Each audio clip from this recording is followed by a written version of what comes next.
Hi fav lovers, welcome back to my channel. Video को start करने से पहले अगर अभी तक आप में से किसी ने मेरे चैनल को सब्सक्राइब नहीं किया है तो प्लीज़ चैनल को सब्सक्राइब, वीडियो को लाइक और नीचे कमेंट करते हुए ज़रूर बताइएगा कि आज का ये पार्ट आप लोग को कैसा लगा। तो चलिए रिवेंजफुल लव सीजन 2 के नेक्स्ट पार्ट को स्टार्ट करते हैं। लेकिन उससे पहले मैं 2 कमेंट्स का आंसर देना चाहूँगी। एक जो कि आज सुबह की ही पोस्ट पर आया है और एक जो कि 1-2 दिन पहले आ चुका है। वो था मे बी फरीन या फरीन, पता नहीं, जो भी नेम है। उन्होंने मुझसे पूछा था एक ही कमेंट को 6-7 बार करके कि इस एफएफ के अभी और कितने पार्ट रह चुके हैं। तो honestly I really don't know, मुझे नहीं पता कि इस एफएफ के अभी कितने पार्ट रह चुके हैं, क्योंकि मैं ऑलरेडी आप लोग को बता चुकी हूँ कि मैं कहीं पे चीज़ों को लिखती नहीं हूँ। बस मेरे मन में चीज़ें आती हैं और मैं रिकॉर्ड करके आप लोग को बता देती हूँ। मैं हर रोज़ एक पार्ट बनाती हूँ, जहाँ पे उसका टाइम मुझे लगता है कि ख़त्म हो गया, मैं उसको वहाँ पे ख़त्म कर देती हूँ।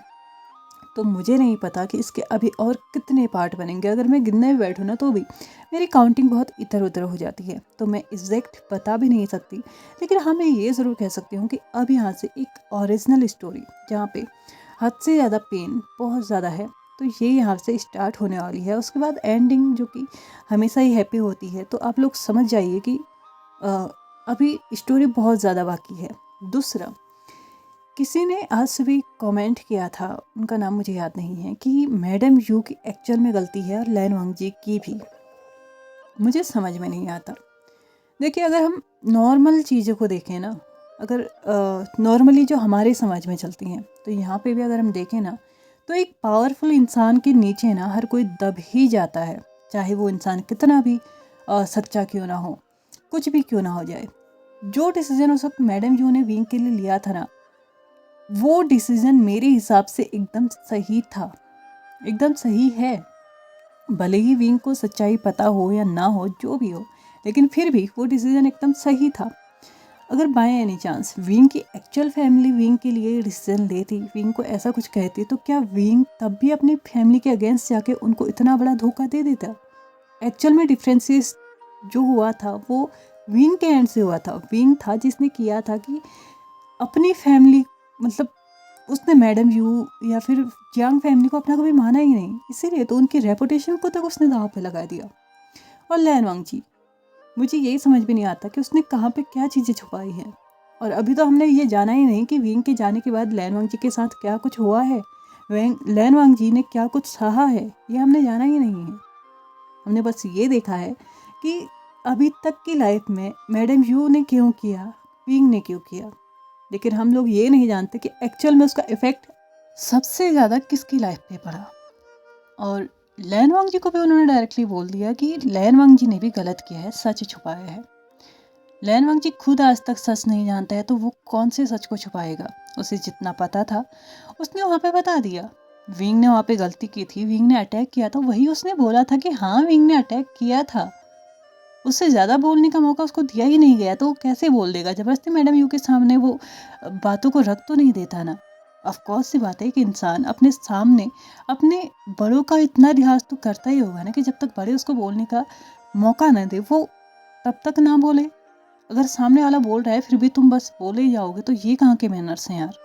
और लैन वांगजी एक ऐसा इंसान है जो लिमिटेड वर्ड्स बोलता है, लेकिन फिर भी उसने जब वापस आया विंग के लिए इतना कुछ किया, विंग के लिए खुद को चेंज किया, विंग के लिए इतने सरप्राइजेस प्लान किए, विंग को उसने हर एक वो चीज़ दिखाई जो कि उसने पिछले 5 सालों में विंग के लिए रखी थी। उसके बाद भी अगर विंग का दिल मेल्ट नहीं होता है ना, तो भाई गॉड, इसमें सबसे बड़ी गलती विंग की ही है, और अब उसको वो सहना भी पड़ेगा। इन नॉर्मल वर्ड्स में मैं बोलूँ तो विंग ने तिल का ताड़ बना दिया। लेकिन अब क्या ही हो सकता है, जो होना था वो हो चुका है। यहाँ पे मैडम यू ने विंग को पूरी बात बता दी थी कि उस टाइम पे क्या हुआ, उसने किस प्रेशर में आके उसे यहाँ पे मिलिट्री सर्विस भेजा था, और साथ ही साथ उसको ये ना लगे कि उसके साथ कुछ अनजस्टिस हुआ है, इसलिए उसने जैन चेंको तक उसने मिलिट्री सर्विस भेज दिया था।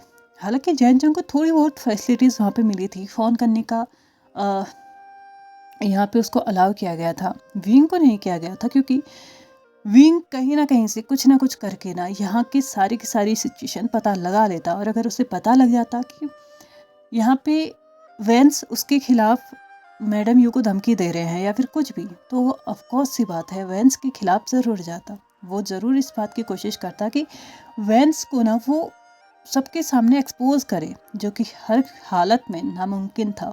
वो तब से लेके अभी तक राज करते आ रहे हैं, तो क्या एक 19 साल का बच्चा उन्हें एक्सपोज कर देता? बिल्कुल नहीं कर पाता। लेकिन विंग एक इतना ज़िद्दी इंसान है जो कि इस बारे में बाद में सोचता कि इसके कॉन्सिक्वेंसेस क्या होते। वो पहले एक्शन करता, जैसे कि उसने वहाँ पे किया था। अगर उसने वैनकिंग के बारे में कुछ सुनना भी था तो वो मुंह से जवाब देता, वो उन चीज़ों को रिकॉर्ड कर लेता, कुछ भी कर लेता। लेकिन उसने अपनी चेयर उठाई और उसके सर पे मार दिया।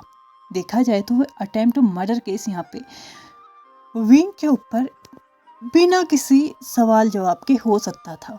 और साथ ही साथ उनके पास सीसीटीवी फुटेज तो थी ही, जहाँ पे वेन चाओ उनसे कुछ दूरी पे बैठा हुआ था। और ऑफ कोर्स ही बात है, उसका ऑडियो ऑफ था, तो यहाँ पे वेन चाओ की कोई गलती भी नहीं मानी जाती। वैन गलती सिर्फ और सिर्फ विंग की मानी जाती है। अगर विंग एट द एंड ये गवाही दे भी देता ना कि उसने ये सब कुछ क्यों किया, तो भी ये उसका अटैक, ये उसका एक्शन बिल्कुल भी वैलिड नहीं था।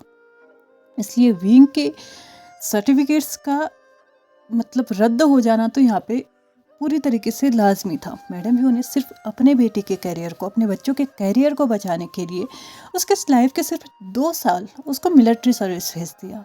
बाकी की सारी लाइफ तो वैसे ही जिया ना। उसके बाद उसको दूसरी कंट्री में भेजा, वहाँ पे अच्छी पढ़ाई दी, अच्छी शिक्षा दी, अच्छी तरीके से उसको रहने के लिए वहाँ पे हर एक चीज़ दिया। उसके बाद उसकी जितनी भी ज़रूरत थी वो सारी की सारी पूरी की। आज के डेट में उसने जियांग्स का आधा कारोबार उसके नाम पे कर रखा है, अभी तक वो उसी के नाम पे है। तो उसने कहाँ पे क्या गलती की?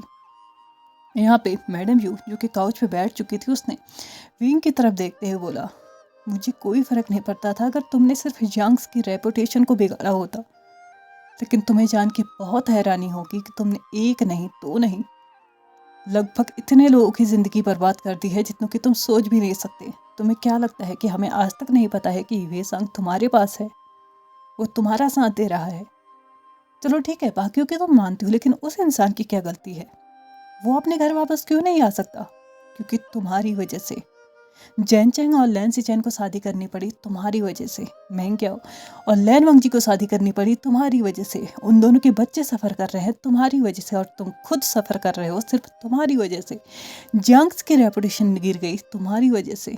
लेंस और जियांग्स की कंपनियां अचानक से डाउन हो गई सिर्फ तुम्हारी वजह से। तुम अपने आप को क्या समझ रहे हो भाई कि तुमने एक बदला ले लिया तो तुमने सब कुछ कर लिया? क्या तुम्हारा बदला आज भी पूरा नहीं हुआ कि तुम लैन वंगजी की कंपनी के पीछे पड़े हुए हो? यहाँ पे विंग मैडम यू की तरफ देखते हुए बोलता है, आंट यू प्लीज़, मैंने कुछ भी नहीं किया है। मुझे नहीं पता ये सारी चीज़ें मेरे साथ क्यों हो रही हैं, लेकिन इस बार मैंने कुछ भी नहीं किया है। मैं यहाँ पे सिर्फ अपनी कंपनी के काम से आया हूँ। तो यहाँ पे आंट यू अपने आइज़ को रोल करते हुए बोलती है, तुम्हारा विश्वास करूँ कैसे? जब 5 साल पहले तुम वैसे हमें छोड़ के जा सकते हो, तो क्या भरोसा है कि तुम आज यहाँ पे सिर्फ अपने काम के लिए आए हो? क्या पता लैन वंगजी को खुद देख के तुम फिर से उससे जलन करने लगे हो, और क्या पता तुम्हारे दिमाग में कब ये आइडिया आ गया हो कि तुम लैन वंगजी को फिर से गिराओ।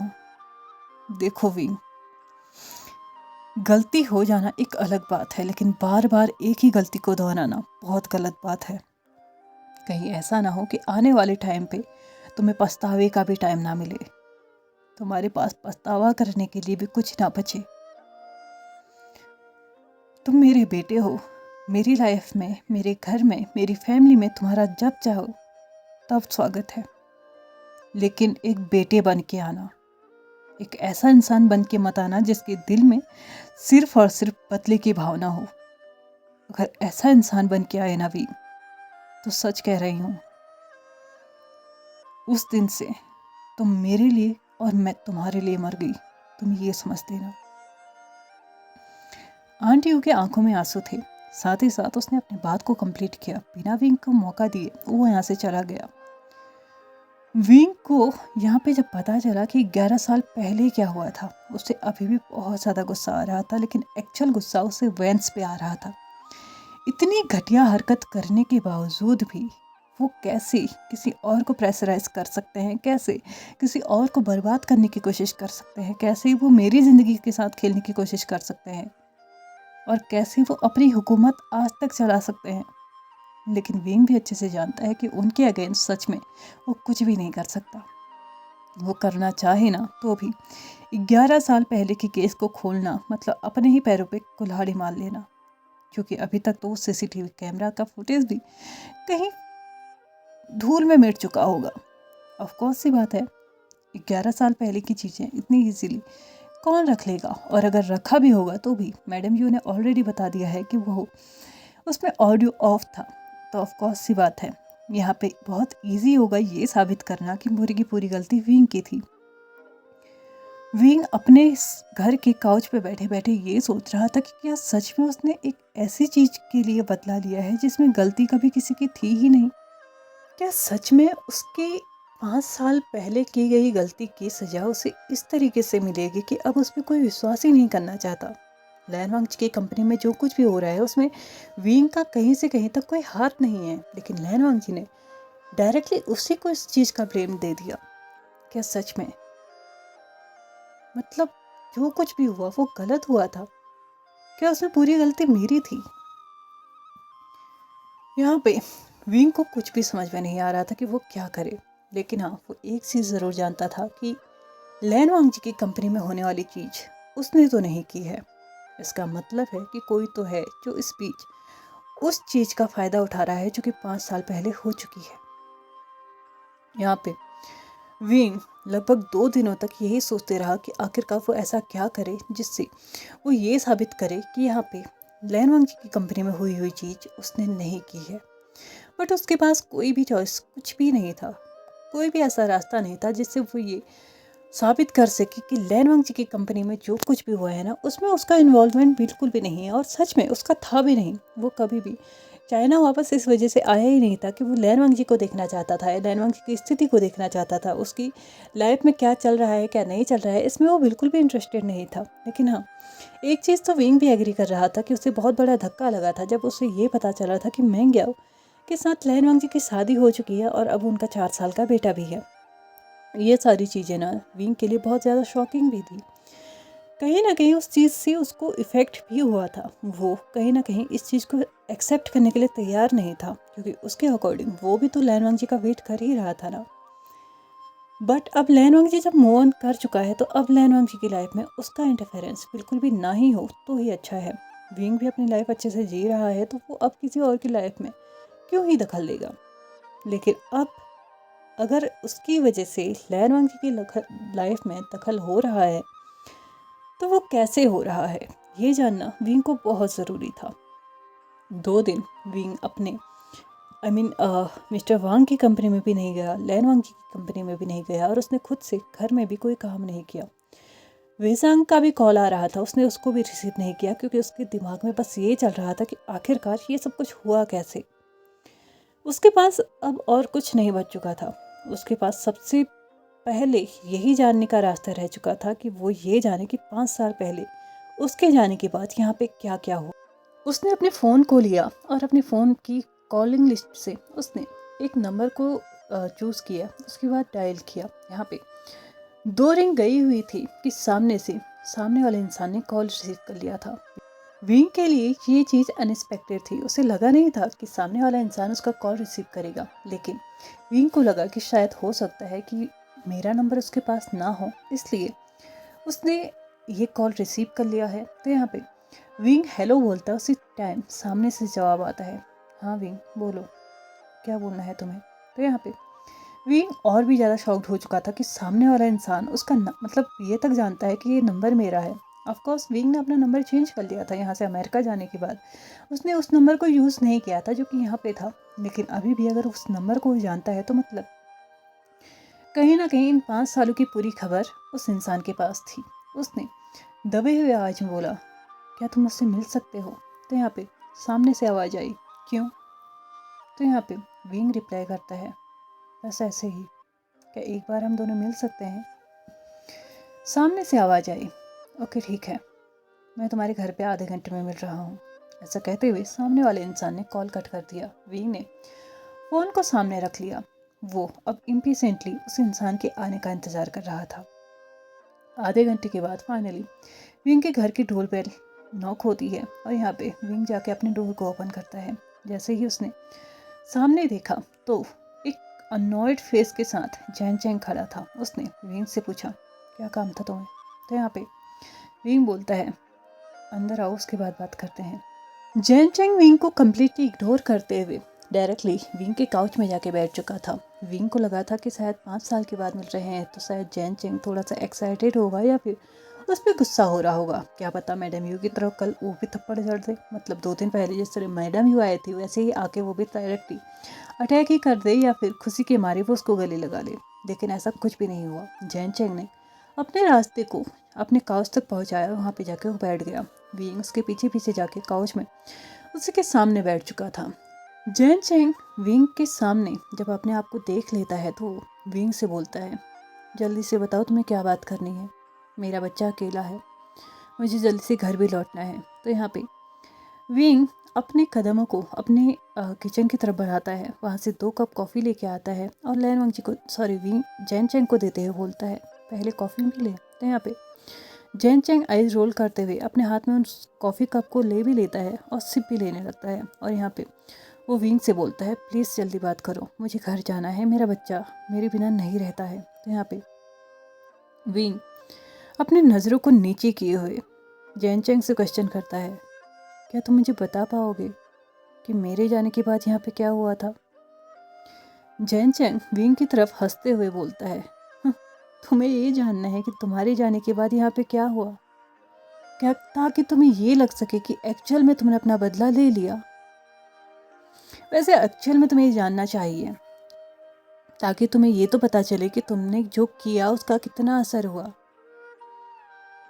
सच में विंग, मैं कभी भी नहीं सोच सकता था कि तुम ऐसा कुछ कर सकते हो। विंग जैन चैंग की तरफ देखते हुए बोलता है, क्या तुम अब भी नाराज हो? यहाँ पे जैन चैंग रिप्लाई करते हुए बोलता है, क्या हमारे पास अधिकार है तुमसे नाराज होने का? विंग, कौन हो तुम और कौन हैं हम? क्या हम तुम्हारे रिलेटिव्स में से हैं या फिर तुम्हारे राइवल्स में से एक हैं? मुझे यही समझ में नहीं आता है कि हम तुम्हें किस तरीके से इंट्रोड्यूस करें, जियांग्स का या फिर लेंस का, या फिर वी एक अलग नाम हो चुका है। विंग जैन चैंग से बोलता है, प्लीज़ जैन चैंग, मुझे बताओ कि 5 साल पहले जब मैं यहाँ से गया था तब यहाँ पे क्या हुआ था? मुझे सच में जानना है। जैन चैंग जो कि विंग की तरफ देखता है उसके बाद बोलता है, बताना तो चाहिए मुझे तुम्हें।